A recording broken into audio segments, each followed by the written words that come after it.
हम हैं PSSM पत्री जी के संग, हम हैं PSSM सांसों के संग। नमस्ते दर्शकों, आप सभी का स्वागत है। हम हैं PSSM में और आज हमारे साथ हैं दिव्या शर्मा। नमस्ते मास्टर। आइए हम जानते हैं दिव्या शर्मा मैम से कि आखिर PSSM के साथ उनका सफ़र कैसा रहा और कैसे इसकी शुरुआत हुई। मैम बहुत बहुत स्वागत है आपका हमारे इस शो में। मैम हम जानना चाहेंगे कि आप कहाँ से आए हैं और किस परिवार से आप संबंध रखती हैं। मैं मुरादाबाद उत्तर प्रदेश से आई हूँ और मैं एक हिंदू ब्राह्मण परिवार से हूँ, जहाँ पे पूजा पाठ और संस्कार रिचुअल्स ये सब फॉलो किए जाते हैं बचपन से ही। पीढ़ी दर पीढ़ी हम बच्चों को भी वही सिखाते हैं, हमने अपने पेरेंट्स से भी वही सीखा। तो ऐसे परिवार से मैं आई हूँ जहाँ हम रोज़ाना सुबह उठ के नहा धो के पूजा करते हैं, पाठ करते हैं और जो चीज़ें होती हैं वो सब मेरे परिवार में भी होती हैं। तो आप बचपन से अध्यात्म से जुड़े हुए थे? हाँ बिल्कुल, अध्यात्म से जुड़ी हूँ क्योंकि मेरे परिवार का माहौल ऐसा ही था। सभी लोग मतलब पूजा पाठ से जुड़े हुए और रामचरितमानस, भागवत और सभी तीज त्यौहार मनाने वाले, व्रत उपवास करने वाले, ये सब है। दादी जो थी वृंदावन की थी, राधा वल्लभ जी वगैरह की सेवा से जुड़ी हुई, तो वो बहुत धार्मिक थी। परदादी भी, बाबा जी, मतलब सभी लोग। तो वही उन्होंने मुझे सिखाया, उनको देखते देखते वो मैंने भी किया, मैंने अपने बच्चों को भी वही सिखाया। तो आपके ससुराल में भी जब आप शादी के बाद आप ससुराल गई, वहाँ पर भी आध्यात्मिकता का यही स्वरूप आपको देखने के लिए मिला या फिर आपके परिवार से कुछ अलग था यहाँ? हाँ जी बिल्कुल, जैसा माहौल मेरे मायके में था वैसा ही ससुराल में था। वहाँ भी पूजा पाठ, व्रत उपवास, भजन कीर्तन ये सब होता था और वहाँ भी मेरा ये सब चलता रहा साथ में। और भी जैसे परिवार में रिलेशंस हैं और जो भी जिम्मेदारियाँ हैं, सब बिल्कुल उसी तरह से चलता रहा। ज़्यादा कोई भी डिफरेंस नहीं था। ऐसे में आप PSSM से कैसे जुड़े?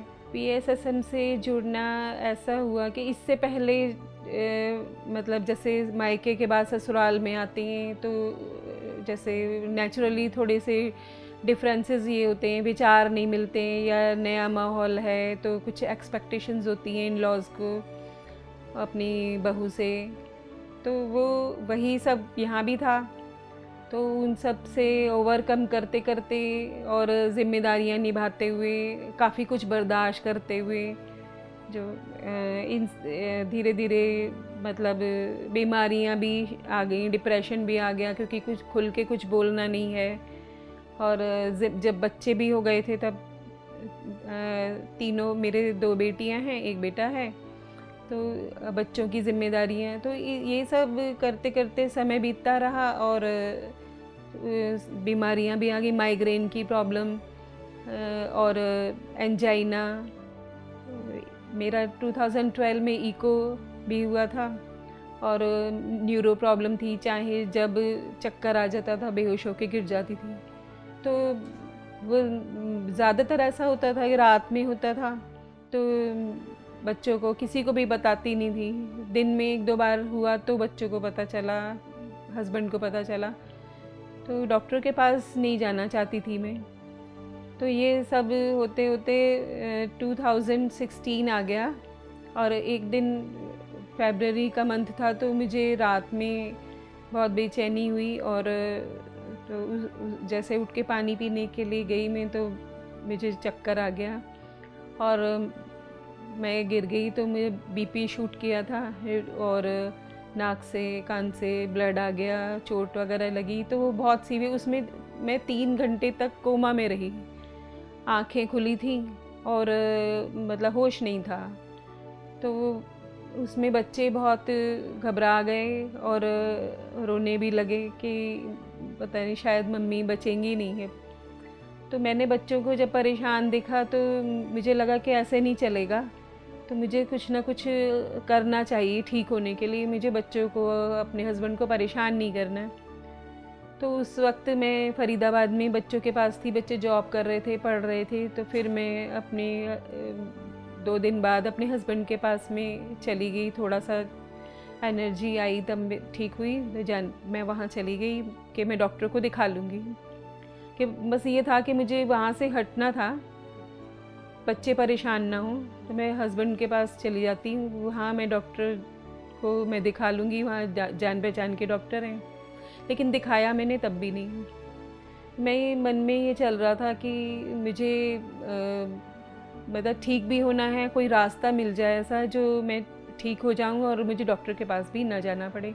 बस ये करते करते मैं फ्री होके बैठी थी तो टीवी ऑन किया, चैनल चेंज करते करते मुझे एक चैनल पे मेडिटेशन दिखाई दिया, वो सिखा रहे थे, उसमें क्लास चल रही थी। तो मैंने उसको ट्राई किया कि चलो इसे करते हैं। तो जब 10-15 मिनट मेडिटेशन के बाद में जब मैंने आंखें खोली तो मुझे बहुत रिलैक्स फील हुआ, बिल्कुल शांत, एक तो अच्छा फील हुआ। तो मैंने उसको 2-4 दिन और उसी टाइम पर टीवी ऑन करके और वो उनके साथ में किया। और फिर अब इतनी आदत हो गई कि सुबह उठ के या रात को सोने से पहले और दिन में जब भी मैं फ्री होती थी मैं थोड़ी देर के लिए आंखें बंद करके बैठ जाती थी। ऐसे करते करते मुझे 6 मंथ्स हो गए। 6 मंथ होते ही मुझे मतलब एक दिन विचार आया कि अरे मुझे तो बहुत दिन से कोई माइग्रेन ही नहीं हुआ, मुझे कोई चक्कर भी नहीं आया है। और मैं ये हालत थी कि हर महीने बीमार हो जाती थी, डॉक्टर के पास जाती थी, 1 हफ्ते बेड पे रहती थी, 10 दिन हफ्ता भर। मैंने कहा 6 महीने से मैं डॉक्टर के पास भी नहीं गई, मुझे मतलब बड़ी गुड फीलिंग आई और वो मतलब बहुत ध्यान का एक अच्छा, असर दिख रहा हाँ। होगा। तो मतलब ये जब स्टार्ट किया था तब नहीं मालूम था कि ये मतलब बीमारी दूर होती हैं या हीलिंग हो जाती है या मेडिसिन छूट जाती हैं। लेकिन 6 महीने तक रेगुलर करती रही मैं तो उसका ये रिज़ल्ट आया। फिर मैं करती ही रही और ऐसा मुझे इतना अच्छा लगने लगा कि कभी कभी मैं ध्यान में बैठ जाती थी तो मुझे 3-3 घंटे हो जाते थे बैठे मॉर्निंग में उठी 3 घंटे तक बैठी हूँ। मतलब अगर कोई मुझे डिस्टर्ब नहीं करता तो मैं 3 घंटे तक, जब ध्यान अपने आप खुलता था तभी मैं अपने काम शुरू करती थी। तो इससे ये रिज़ल्ट रहा कि मेरी हेल्थ भी ठीक होने लगी और दवाइयों की मुझे बिल्कुल ज़रूरत नहीं रह गई थी अब।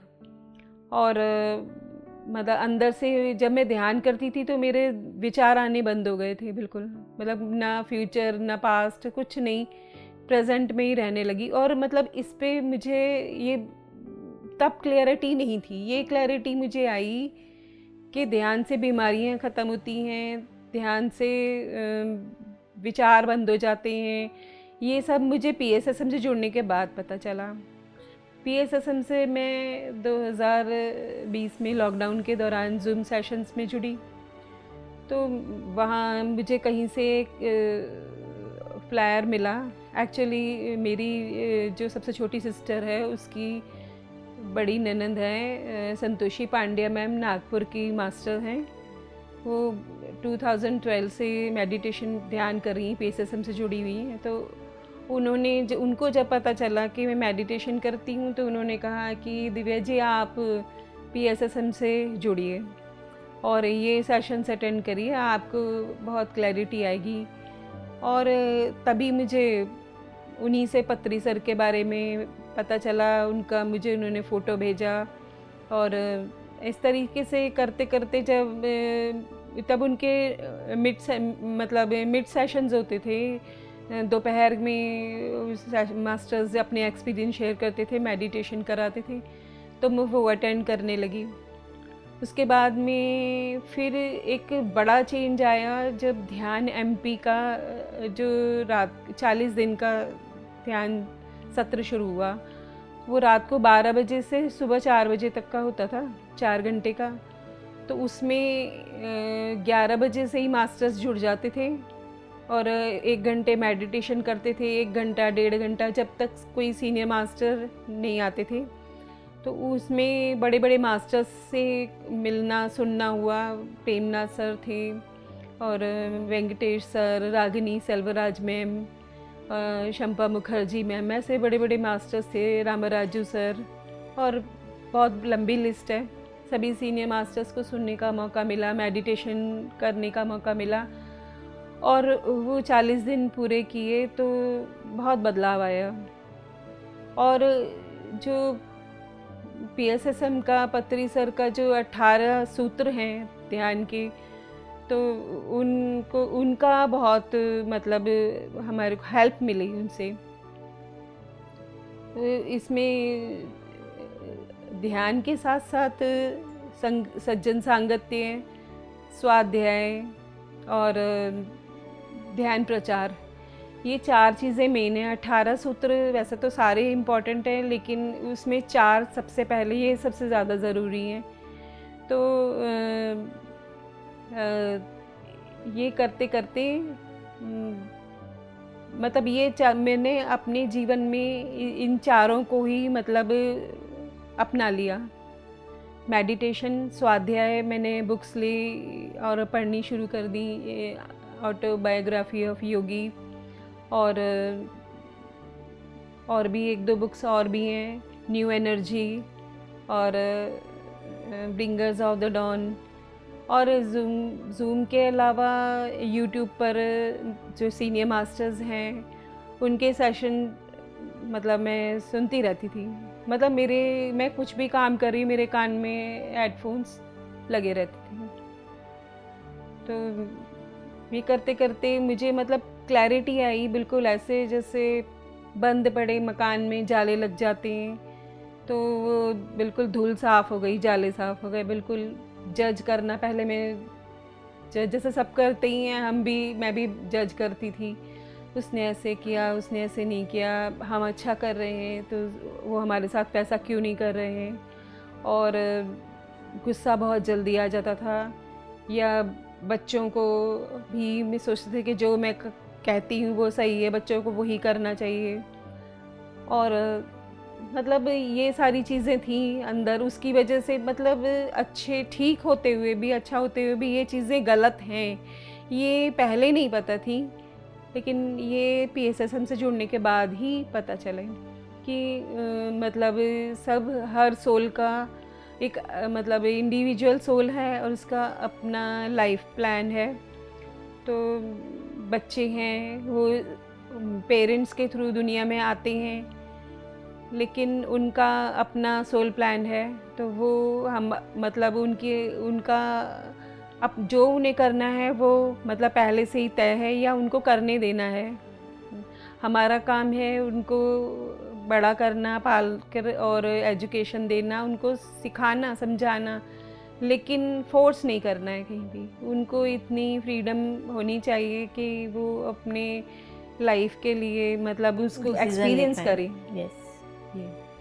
और बाकी अपनी परवरिश पर भरोसा होना चाहिए कि हाँ, हमने जो सिखाया वो मतलब 100% हमने अपना काम किया है। अब बच्चे, अगर हमने ठीक सिखाया है तो बच्चे उस पर भरोसा होना चाहिए और आगे बढ़ेंगे, आगे बढ़ें।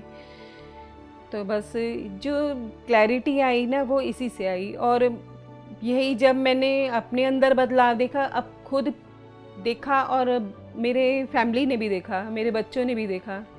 वो बदलाव हम आपके जानने चाहेंगे कि आपने आखिर क्या बदलाव अपने में महसूस किए ध्यान करने से?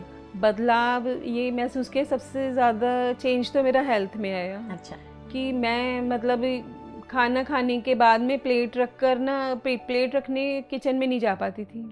मैं वहीं प्लेट रख देती थी और मैं लेट जाती थी, और पूरे दिन थकान, आलस और टेंशन, गुस्सा बहुत रहता था। और कहीं भी मतलब कोई चीज़ मेरे मुताबिक नहीं हो रही है तो मुझे बहुत जल्दी गुस्सा आ जाता था।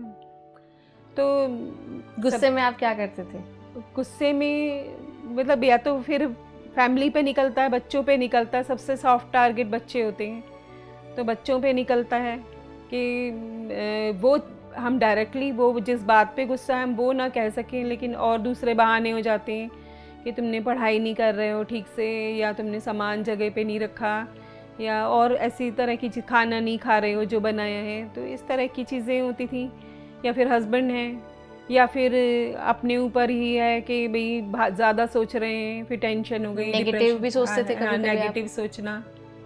तो ये चीज़ें थी, तो इसमें बहुत ज़्यादा चेंज आया। अब मैं जज नहीं करती हूँ, अब मैं पहले ही मतलब हर टाइम यही सोचती हूँ कि वो सोल है, उसका अपना प्लान है और वो वही कर रहे हैं जिसके लिए वो आया है। और यहाँ मैंने ये भी सीखा कि जो हमारे रिलेशंस हैं वो हमारे लेसन्स हैं। वो हमारे मतलब अगर आज वो हमें दिख रहा है कि ये हमें मतलब कुछ ऐसा हमारे मन मुताबिक नहीं कर रहे हैं या हम जो एक्सपेक्ट करते वो नहीं कर रहे हैं, तो वो हमें एक लेसन दे रहे हैं कि ज़रूरी नहीं है कि सब हमारे हिसाब से ही चलें और या जो हम सोच रहे हैं वही सही है और उनका अपना प्लान है, तो उनकी फ्रीडम है। हमें अपने ऊपर काम करना है, हमें उन पर दूसरों पे ध्यान देने से पहले अपने ऊपर ध्यान देना है। दूसरों पे ध्यान देने की ज़रूरत नहीं, वो खुद ही दे लेंगे। ये मैंने यहाँ सीखा। यूट्यूब पर और जूम पर ज़ोरबा सेशन जो रोज़ मैम है छत्तीसगढ़ की मास्टर, तो उनका सेशन अटेंड किया। तो एक खाना पीना, हमारा खान पान कैसा होना चाहिए और हेल्थ पर इसका क्या इशू होता है, मेंटल हेल्थ, फिज़िकल हेल्थ पर, तो उससे काफ़ी मतलब नॉलेज मिला, उसका बहुत फ़र्क पड़ा। मतलब ओवरऑल सभी मास्टर्स से मतलब बहुत कुछ सीखा और मैं उन सभी मास्टर्स का बहुत बहुत धन्यवाद भी करना चाहती हूँ, क्योंकि वो इतना मतलब डिवोशन से, इतना समर्पण से अपना काम करते हैं और सबको ध्यान सिखाना और क्लैरिटी देना। PSSM के लिए काम कर रहे हैं। पत्री सर का जो मोटिव है, उनका लक्ष्य है, उसको आगे लेके जा रहे हैं, उसको पूरा कर रहे हैं। तो मुझ जैसे मतलब कितने लोग हैं जानते हैं सब कि ये ठीक है, ये गलत है, गुस्सा करना गलत होता है, जज करना गलत है, लेकिन हम लोग अपनी भावनाओं में बहकर इतने लाचार हो जाते हैं कि हमें वो फिर दिखाई देनी बंद हो जाती है। अपनाने से भी कभी कभी डर रहे होते हैं। हाँ, तो ये सारी चीज़ें जो हैं मतलब मुझे तो अपने अंदर बहुत चेंज आया लगा। और अभी आपने अपने ये भी पूछा था कि आपको फैमिली का सपोर्ट मिला या नहीं मिला। मेरी फैमिली का बहुत सपोर्ट मिला, मेरे बच्चों का बहुत सपोर्ट मिला मुझे। हालांकि स्टार्टिंग में जब मुझे चेंज फील होते थे तो मुझे लगता था कि बच्चे भी जुड़ें, हस्बैंड भी करें, लेकिन जैसे जैसे सेशंस अटेंड करती रही मैं, तो मुझे ये भी मालूम हुआ कि हमें किसी को फोर्स नहीं करना है। जिसको जब ध्यान में आना है वो आएगा और जब नहीं आना है वो नहीं आएगा। तो आपको करना है, आपको अपने अंदर चेंज लाना है। जब आप बदलोगे तो आपको देख के बाकी लोग भी आपको फॉलो करेंगे। अगर उन्हें लगेगा कि हाँ वाकई कुछ है, तो हमें सारा फोकस खुद के बदलाव पर होना चाहिए। तो आनापानासती ध्यान जब आपने पहली दफ़ा किया, ये आपको कैसा लगा करके?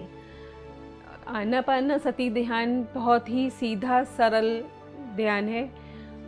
इससे ज़्यादा सरल ध्यान मैंने आज तक ना तो सुना है और ना हो सकता है, क्योंकि मैं जितने भी मतलब ध्यान, जब मुझे फ़ायदा हुआ तो मैं अपनी फ्रेंड्स को, रिलेटिव्स को, जिसको भी बताती हूँ तो वो यही कहते हैं मेडिटेशन तो बहुत टफ़ होता है, उसमें ऐसे बैठना होता है, सीधा हम बैठ नहीं पाते हैं आलती पालती करके, और इतनी देर नहीं बैठ पाते। हमारे मतलब किसी को स्लिप डिस्क की प्रॉब्लम है, किसी को कुछ है। तो जब मैंने बताया कि कुछ नहीं करना होता, सिर्फ ये करना होता है, तो बोले ये तो बहुत ही मतलब आसान है, तो सिर्फ सांसों पे ध्यान देना है। और सांसों पे ध्यान देते हुए ही जब विचार शून्य स्थिति हो जाती है तो फिर ध्यान लग जाता है। तो ये बहुत ही सीधा सरल ध्यान है, इससे ज़्यादा सीधा सरल ध्यान नहीं हो सकता। तो आप शुरू से शाकाहारी थे? हाँ, बाय बर्थ हम ब्राह्मण परिवार से हैं, तो अच्छा। हम लोग शाकाहारी हैं। और शुरू में कुछ सालों तक तो हम प्याज वगैरह भी नहीं खाते थे, फिर धीरे धीरे प्याज खाने लगे, लेकिन लहसुन वगैरह हम आज भी नहीं खाते हैं। हमारे घर में नहीं बनता, सूट नहीं करता। एक आध बार ट्राई करने की कोशिश की थी, तो वो बनने से पहले ही वोमिटिंग वगैरह हो गई, तो इसलिए फिर दोबारा कोशिश नहीं की। बाद में पता चला कि नहीं खाना चाहिए, तो कुछ चीज़ें मतलब पहले से ही है। लगी। तो हाँ, कहा जाता है कि शाकाहार होना और मेडिटेशन के बीच में एक अपना संबंध है। ऐसा संबंध आपको भी लगता है कि यही होना है, होता है? क्योंकि ये तो मेडिटेशन की बात हुई। अभी जब हम वैसे पूजा पाठ करते थे, उससे पहले हमने एक वैष्णव गुरुजी हैं, उनसे दीक्षा ली थी 2006 में। तो वो उन्होंने मंत्र दिया था, तो वो हम मंत्र करते थे। उससे पहले मंत्र जाप से पहले हमें मतलब अनुलोम विलोम 5 से 11 बार करके और फिर थोड़ा ध्यान लगाना होता था, भगवान के स्वरूप का स्मरण करके, इमेजिन करके उसको कि, और फिर ध्यान में। तो मैं वो करते हुए भी ध्यान में चली जाती थी। तो मतलब वो सिर्फ अगर सिंपल तरीके से करें तो 2 मिनट लगते हैं, लेकिन उसमें भी मुझे 15-20 मिनट, आधा घंटा लग जाता था। तो मेरे हस्बैंड और मैं साथ बैठते थे कई बार, तो वो मुझसे कहते थे मजाक में कि तुम नाक पकड़ के बैठ जाती हो, 3 घंटे तक तुम्हारा ध्यान चलता है। तो ये मेरा, और वैसे भी मंदिर जाती थी तो हाथ जोड़ के भगवान के आगे जब प्रार्थना करते हैं, तो उसमें भी मुझे 15-20 मिनट लग जाते थे। हाँ। तो ध्यान करने के बाद आपने, अपने परिवार तो आपका ध्यान करता है? हाँ, मेरे परिवार में मैंने सबको कहा कि ध्यान करो, तो मेरे बच्चे करते हैं, लेकिन इतना नहीं करते। मतलब हस्बैंड तो बिल्कुल नहीं करते थे, लेकिन मैं करती थी तो उन्हें कोई प्रॉब्लम नहीं थी, वो सपोर्ट करते थे। मैं ध्यान कर रही हूँ तो वो जैसे उन्हें कुछ चाहिए तो वो मुझे नहीं उठाते थे। जब मैं खुद उठती थी तब वो मुझे कुछ भी बोलते थे कि ये खाना है, चाय है, कुछ भी, और लेकिन वो खुद नहीं करते थे। ये मेरी बड़ी बेटी है तो उसका कभी कभी करती है, कभी नहीं करती, लेकिन हाँ वो भी कहती है कि ध्यान करने से पॉजिटिव रिजल्ट्स मिलते हैं। इवन कंसंट्रेशन भी बना रहता है अपने कामों को कंसंट्रेशन, और इसका जितना भी किया उन्होंने, तो वो मतलब एक्सप्रेस नहीं करती हैं कि मतलब शो ऑफ नहीं करती कि मैं ध्यान करती हूँ। चुपचाप जैसे रात को बैठी तो मैं सिर्फ इतना कहती थी कि ना बेटा, आप कभी जब भी टाइम मिले थोड़ी देर के लिए मेडिटेशन किया करो, 5 मिनट 10 मिनट, जितना भी इजीली हो पाए। तो वो कहती है कि मैं करती हूँ, जब भी मेरा मन करता है तो मैं करती हूँ, और मैंने उसमें भी बहुत चेंज देखा है। और मेरी छोटी बेटी है, उसको मतलब मैंने तीनों बच्चों को ही बराबर सिखाती रहती हूँ। ये जो मैं सेशंस में सीखती हूँ, जो भी मुझे ज्ञान मिलता है, तो थोड़ा थोड़ा मैं बच्चों को सिखाती हूँ कि वो शायद यूट्यूब ना देख पाएँ, इतना टाइम नहीं है, तो मैं संक्षेप में उन्हें बता देती हूँ। तो बच्चे सुनते हैं और उस चीज़ को एग्री करते हैं, खुश होते हैं कि चलो मम्मी में रिजल्ट, इतना पॉजिटिव चेंज आया है, और वो बिज़ी रहती हैं और ये जो सिखाती हैं वो अच्छी बात है, तो उसका उन्हें भी फ़ायदा मिला है। और मेरी छोटी बेटी अभी मतलब कई ये दिल्ली में परिनिर्वाण पिरामिड है शास्त्री सर का, वहाँ जाती है। वो भी, उसने भी ध्यान एमपी में 40 दिन का जो ध्यान सत्र था, तो उसने 11 दिन का किया था। और बेटा है वो भी कभी कभी करता है, और पिरामिड वैली जाकर आया है। वो भी 3 दिन रहा था, 1 दिन के लिए गया था और कहा उसको अच्छा लगा, वो 3 दिन वहाँ रहा, मेडिटेशन किया, पत्री सर से मिला। तो बच्चे तीनों जितना अभी पूरी तरह से नहीं हैं, जुड़े हैं, लेकिन करते हैं। तो अभी आप ध्यान प्रचार करते हैं? ध्यान प्रचार मैं ऐसे ही करती हूँ, मतलब मेरे फ्रेंड्स हैं या जो भी मिलता है मुझे, अड़ोस पड़ोस में मिलते हैं, जहाँ भी जाती हूँ मैं थोड़ी चर्चा छेड़ देती हूँ। और फिर मैं मतलब जैसे कहीं भी हेल्थ इश्यूज़ आजकल कॉमन है, उनके ऊपर बात होती तो ध्यान की बात फिर मैं करती ही हूँ कि मुझे इतना फ़ायदा हुआ है, तो मैं उन लोगों को बताती हूँ। और ऐसे करके मैंने मतलब अपनी फ्रेंड को भी, मतलब मेरी 2 फ्रेंड्स हैं, उनको जोड़ा, JTTP करवाया उनसे। और अभी दिल्ली में पत्री सर का जो बर्थडे था 11 नवंबर को, वहाँ पे मैं लेके गई थी। और करताल में ध्यान चक्र में मेरी बेटी, छोटी बेटी आई है साथ में। तो इस तरह से मेरे से मतलब मैं सबको बताती हूँ और करती हूँ। और अभी आगे मेरा मेडिटेशन सेंटर खोलने का विचार है मुरादाबाद बहुत में। बढ़िया, बहुत बढ़िया ये विचार है। तो मेरा तो मोटिव यही है कि ध्यान घर घर में पहुँचे और जो लाभ हमें मिला है, मुझे मिला है, वो मुझ तक नहीं रहे। वो सबको पता होना। कितने लोग होंगे जो पता नहीं किस किस मनस्थिति से, परिस्थिति से गुजर रहे हैं। इवन कुछ लोग तो घबराते हैं मेडिटेशन करने से, उन्हें लगता हाँ। है कि मेडिटेशन करना एक बहुत हाँ। बड़ा टास्क है उनके हाँ। लिए। लेकिन जैसा कि आपको भी पता है और आपने बताया भी कि आनापानासती आपको इतनी आसान तरीका लगा कि आपको लगा ये तो कहीं भी कर सकते हैं। ध्यान के विषय में इतनी अच्छी सीख और अपना पूरा अनुभव साझा करने के लिए आपका बहुत बहुत धन्यवाद मैम। आपका भी बहुत बहुत धन्यवाद। आपने मुझे ये मौका दिया इतना अपना अनुभव शेयर करने का। इसके लिए मैं आपका, पीएमसी हिंदी का और पीएसएसएम का सभी मास्टर्स का, पत्री सर का बहुत बहुत धन्यवाद करती हूँ। तो दर्शकों, यहाँ हमने एक नई सीख सीखी कि ध्यान करने के लिए जंगलों में जाना ज़रूरी नहीं है। आनापानासती एक ऐसी ध्यान प्रक्रिया है जिसे आप घर में बैठकर, अपनी कुर्सी, सोफ़ा पर बैठकर भी कर सकते हैं। तो आज हमने जाना मैम की पूरी ध्यान की यात्रा को और उनके अनुभव को। अगले एपिसोड में एक नए अनुभव के साथ मिलते हैं। तब तक के लिए बने रहिए पीएमसी हिंदी के साथ। नमस्कार। हम हैं PSSM पत्री जी के संग, हम हैं PSSM सांसों के संग।